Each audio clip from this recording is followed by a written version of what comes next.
Bismillahirrahmanirrahim. In the name of Allah, the most beneficent and the most merciful.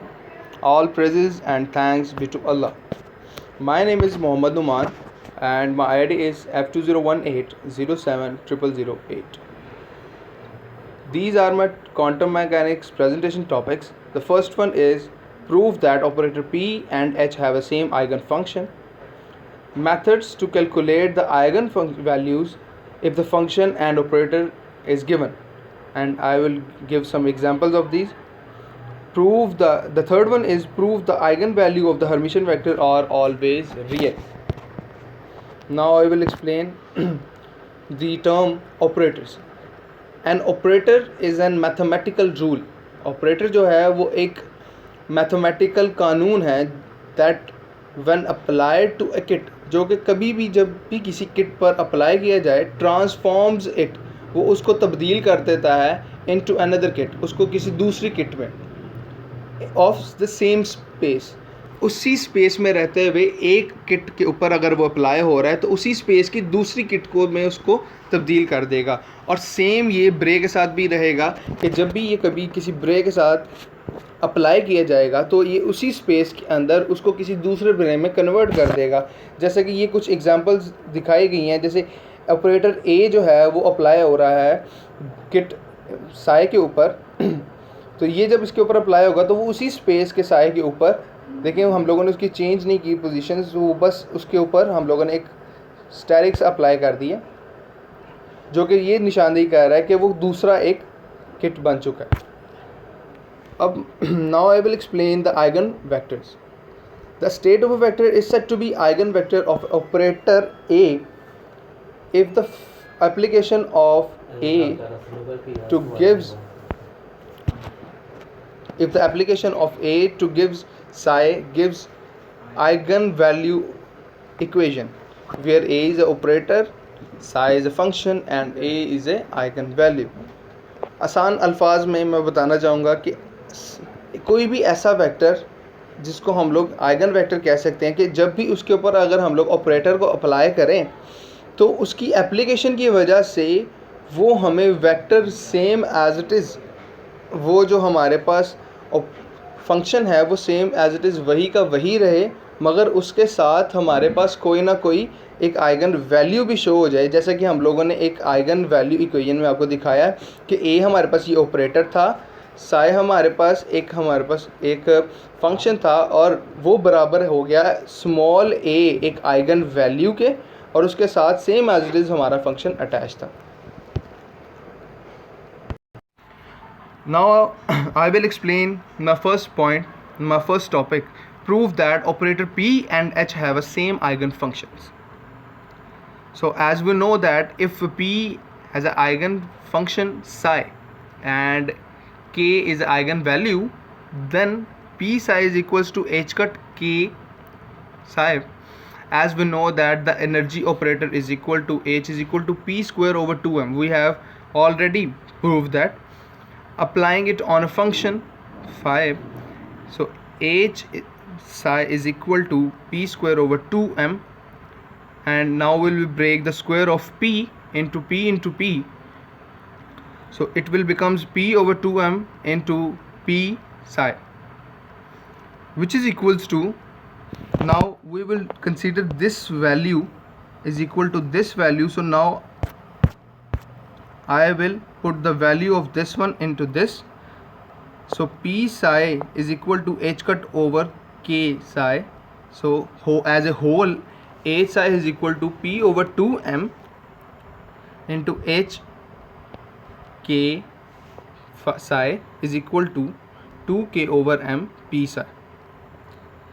So H square K square over 2m psi. This proves that the psi is also a eigenfunction of H, and we have a non-degenerate function value in this case. आसान अल्फाज में अगर आपको बताना चाहूँ तो हमारे पास कुछ ऐसा होगा कि P हमारे पास, अगर मैं कहता हूँ कि कोई आइगन फंक्शन है जिसके पास वो फाई जो है वो एक आइगन फंक्शन है, और आइगन वैल्यू k है।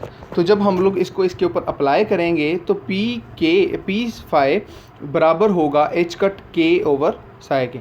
और हमें ये किसी हद तक मालूम है, हम लोग ये ऑलरेडी इलेक्ट्रिसिटी के कोर्स में पढ़ चुके हैं कि h जो होता है वो बराबर होता है पी स्क्वायर ओवर 2m के। सो जब मैं इसको अप्लाई करूँगा इसके ऊपर तो इसकी कुछ शक्ल इस तरह बन जाएगी, ठीक है। तो इससे ये साबित हुआ कि हमारे पास जो फाई था, जो फंक्शन था, वो एक आइगन फंक्शन था किसका, एच का, और इसको हम लोग नॉन डीजेनरेट आइगन वैल्यू भी कहते हैं। अब मैं अपने टॉपिक के दूसरे पॉइंट के ऊपर चलता हूँ, जो कि है method to calculate the eigen value if the function and the operator is given examples. जैसा कि मैं ऑलरेडी पहले बता चुका था कि जब भी कोई ऑपरेटर किसी फंक्शन के ऊपर अप्लाई जाता है तो ये सेम फंक्शन हमें जनरेट करके देता है, मगर किसी कांस्टेंट के साथ। उस कांस्टेंट को, जो कांस्टेंट हमारे पास बचता है उस फंक्शन के साथ ऑपरेटर के अप्लाई होने के बाद, उस कांस्टेंट को हम लोग आइगन वैल्यू कहते हैं। और वो जो फंक्शन बाद में हमारे पास बचता है ऑपरेटर के अप्लाई होने के बाद, उसको हम लोग कहते हैं आइगन फंक्शन। सो मैं इसकी डेफिनेशन ज़रा एक दफ़ा पढ़ लूँ। If an operator acts on a function and generates the same function with some constant, then that constant is said to be eigenvalue and the function is said to be eigen function. So a psi is equal to a psi, where a is a operator, phi is a function and a is a eigenvalue. So इसकी कुछ example मैं आपको देना चाहूँगा। So मैंने consider की दो operators को, जैसा कि आपको दिखाई दे रहा होगा, this one d by dx into D square over D X square, ये ऑपरेटर्स है मेरे पास। और हमारे पास जो फंक्शन है वो कुछ इस तरह का है, ई रेज़ टू पावर 3x। और वो कहता है, अब जैसा कि सवाल में बताया गया कि हमें इसकी आइगन वैल्यू बतानी है, तो आइगन वैल्यू बताने के लिए सबसे पहले ज़रूरी है कि हमें एक उस फंक्शन के ऊपर उस ऑपरेटर को अप्लाई करना पड़ेगा। तो अगर मैं उस फंक्शन को उस ऑपरेटर के ऊपर अप्लाई करता हूँ तो हमारे पास, हम लोगों को सब पता है कि डेरिवेटिव जैसे ही हम लोग लेंगे किसी भी एक्सपोनेंशियल पावर का तो वो एज इट इज़ आ जाता है, मगर उसकी जो पावर होती है उस पावर को हम लोग आगे मज़ीद उसका डेरिवेटिव लेते हैं। तो जैसा कि हम लोगों ने किया, ई रेज़ टू पावर 3x का डेरिवेटिव लिया, तो e raise to power 3x as it is front पे आ गई और उसकी पावर में जो 3x है उसका डेरिवेटिव हम लेंगे। अब जब उसकी पावर का डेरिवेटिव हम लोग लेंगे तो 3x का डेरिवेटिव 3 होता है, तो एक मजमूई तौर पर एक जो जवाब निकलता है वो आता है हमारे पास 3 into e raise to power x। अगर मैं दूसरा ऑपरेटर इसके ऊपर अप्लाई करता हूँ, जैसे कि ये दिख रहा है आपको, ये वाला, so D square over D X square को मैंने अब उसी ऑपरेटर के ऊपर अप्लाई किया है, मगर उसका ऑलरेडी मैंने एक डेरिवेटिव ले लिया हुआ है ताकि दोबारा वही स्टेप ना हो, क्योंकि ये पहला step same as it is ही आना था। यहाँ पर मैं दूसरा डेरिवेटिव जब लूँगा तो वो भी सेम एज इट इज़ वैसे ही होगा, ई रेज़ टू पावर 3x वैसे की वैसे आ गई। और आप अगर देखेंगे तो ई रेज़ टू पावर की पावर जो 3x थी वो 3x फ्रंट पे आ गया डेरिवेटिव के साथ, तो यहाँ से 3x का डेरिवेटिव 3 आएगा, वो 3 और 3 से मल्टीप्लाई हो गया 9x आ जाएगा। तो यहाँ से हमें ये साबित हुआ कि 3 और 9 जो हैं वो आइगन वैल्यूज़ हैं, और जबकि हमारे पास 3x जो है वो सेम उनका आइगन फंक्शन है। उम्मीद है आप लोगों को ये क्लियर हो चुका होगा। अब मैं मूव करता हूँ अपने नेक्स्ट टॉपिक की तरफ, जो कि है prove that the eigen value of a Hermitian vector are always real. जैसा कि हम लोगों ने ये पहले भी अपनी असाइनमेंट में सवाल किया था, तो मैं इसको एक्सप्लेन करते हुए बताऊंगा कि सबसे पहले let A be a Hermitian vector and psi m and psi n be two eigen functions corresponding to the eigenvalues am and an respectively।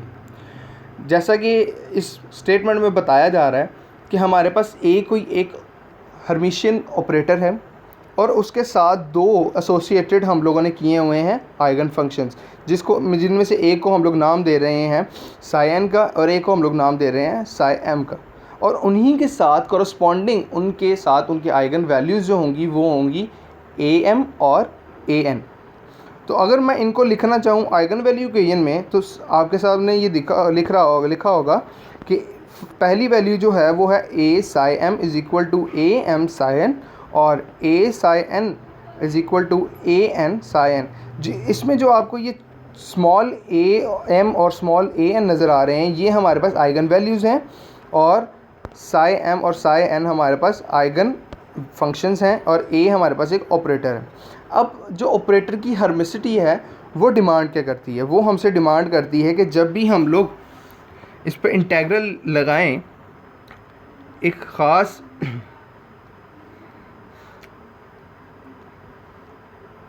अगर हम लोग इसके ऊपर इंटेग्रल अप्लाई करते हैं from minus infinity to positive infinity, तो हमारे पास कुछ इस तरह की डिमांडिंग आती है कि A psi M into asterisk psi N D X is equal to integral minus infinity to positive infinity psi M asterisk A psi A into psi N.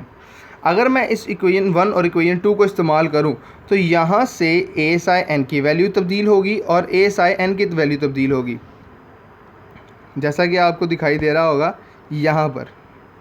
ये मैंने स्टैरिक में इनकी वैल्यूज़ तब्दील कर दी और यहाँ पर स्टैरिक से बाहर इनकी वैल्यूज़ को चेंज कर चुका हूँ मैं। तो यहाँ से आपको एक चीज़ का अंदाज़ा हुआ होगा कि ए एम जो है वो एक कांस्टेंट था, तो इंटेग्रल कांस्टेंट के ऊपर अप्लाई नहीं होता, तो वहाँ से ये ए एम स्टैरिक बाहर आ चुका है और यहाँ से ए एन स्टैरिक भी बाहर आ चुका है इन दो पोजीशन से। जी, तो इनके अप्लाई होने के बाद अगर मैं इनको इज इक्वल के इस तरफ लेके आता हूँ तो मेरे पास ये दो चीज़ें कॉमन बहुत बचती हैं। Integral of positive infinity to minus infinity psi M asterisk and psi n into d x, ये कॉमन था, तो मैंने यहाँ से इनको कॉमन पिक कर लिया और मेरे पास बाकी जो बचता है वो बचता है a m asterisk minus a n asterisk, जो कि बराबर है 0 के। अब यहाँ पर मैं इसकी बजाय, ये बहुत बड़ा, चूँकि इसको हम लोग बहुत ज़्यादा कंसिडर करते हैं, तो इसको मैं समीशन एम एन कंसिडर कर लेता हूँ। तो समीशन एम एन कंसिडर करने के बाद अगर मैं इसको लिखता हूँ तो ये आ जाएगा a m asterisk minus a n into psi m n is equal to 0। अब अगर हम लोग इस चीज़ को कंडीशन मानते हुए लेके चलें कि m हमारे पास n के बराबर है, तो साई ऑफ एम एन जो था वो चेंज हो जाएगा psi of m m m. तो इससे हमारे पास ये फ़ायदा होगा कि ये जो हमारे पास ए स्टैरिक ए एम स्टैरिक था उसके आगे माइनस एन जो था वो ए एम में तब्दील हो चुका है। ये अगर आप देखें, ये यहाँ से चूँकि हम लोगों ने m को n में चेंज कर दिया है। सो आखिरी बात ये होगा कि हमारे पास psi M summation A M जो है एम एम वो बराबर है 1 के, तो उसकी जगह मैंने 1 पुट कर दिया और हमें यहाँ से ये पता चला कि जब भी अगर हम लोग इसको देखेंगे तो ए एम स्टैरिक माइनस हो जाएगा ए एम के और यहाँ पे नेगेटिव है तो इज इक्वल के उस तरफ जाएगा, ये इज इक्वल के उस तरफ जब जाएगा तो ये हो जाएगा पॉजिटिव। ठीक है, तो ये हमारे पास बचा। सो इसका रिज़ल्ट क्या निकला कि मैं इसका रिज़ल्ट ये निकालता हूँ कि हमारे पास कोई भी नंबर हो वो उसी का कॉम्प्लेक्स के बराबर होगा और उसका रियल होना बहुत लाजिम होगा। The only number is equal to its complex, वही वो ख़ास नंबर जो कि अपने ही कॉम्प्लेक्स के बराबर होगा उसको हम लोग रियल नंबर कहेंगे। सो इससे हमें ये साबित हुआ कि आइगन वैल्यू के जो हर्मिशन वेक्टर है वो हमेशा रियल होता है। उम्मीद करता हूँ आपको मेरी बातें कुछ समझ आई होंगी। अगर ना समझ आई हो तो आप यकीनन मुझसे क्लास में पूछ सकते हैं। अगर किसी को कोई सवाल हो तो आप मुझे मेल कर सकते हैं, मैसेज कर सकते हैं। Thank you.